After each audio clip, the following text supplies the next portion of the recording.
Welcome to the Musar video blog. Last week we lost some famous rabbis. I'd just like to focus on one of them, Rabbi Dr. Abraham Twerski, who was also a psychiatrist, a rabbi. He wrote over 90 books. A lot of people read his books, heard of him, heard him speak, met him personally. But even if you didn't, I'd just like to share something. I have a story here that I'll just read it to you. It says, he was a psychiatrist, by the way, and he had a clinic. A mentally ill man walked into the psychiatric ward with his hands held high up in the air, as though he was holding a large, heavy object. The nurse on duty suggested he put his hands down, and so did the resident on duty. But the mentally ill man simply responded, "I can't let it drop." Then the doctor showed up, Dr. Abraham Twerski. Dr. Twerski asked the man, "Would you like me to hold that for you for an hour or two?" With visible relief, the mentally ill man handed what he was holding over to Dr. Twerski. So I thought this was a great story. And everybody looks at him and says, "There's nothing there, just put it down. Put your hands down." Rabbi Twerski realized that, yeah, for me, when I look at it, I see there's nothing there. But to him, there is something there. And so I have to be able to get outside of myself and understand who he is. What is his world about? How he sees things, and try to somehow, within that framework, figure out how I can help him. I thought it was a beautiful story, a tremendous insight.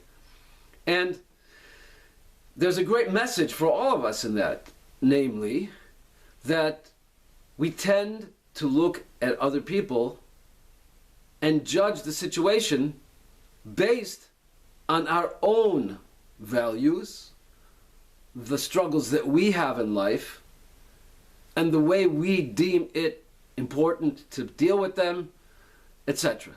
I'll give you a prime example of this. Okay, here you have a little kid, we'll say an 8-year-old boy, and he's playing with his Lego set, and he's building whatever imaginary edifice he's conjuring up in his mind. And so he builds it, and what ends up happening, someone comes along, bumps it, it tips over, and it falls apart or something like that. And he is distraught. Okay, so what does the parent say? Well, don't worry about it, it's not that important, and you know, it's okay, it's only a Lego set. I mean, you know, you can always do it. No. To that 8-year-old boy, that is a catastrophe.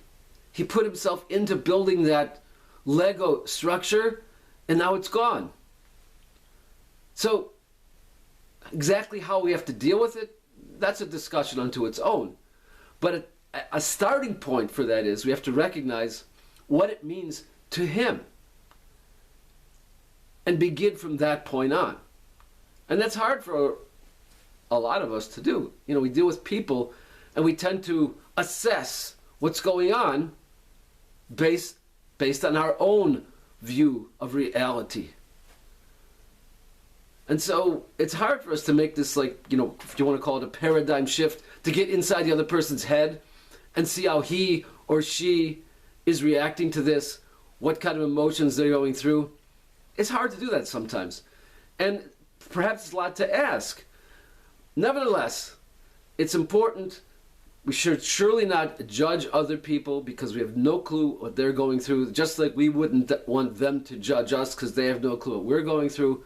We have to use those same eyes when we look at others, and we have to appreciate that maybe what they're going through and they're reacting the way they are is because some reason that we don't understand, and we have to try to take note of that, be empathetic, sympathetic, and sensitive to who they are, not who I am.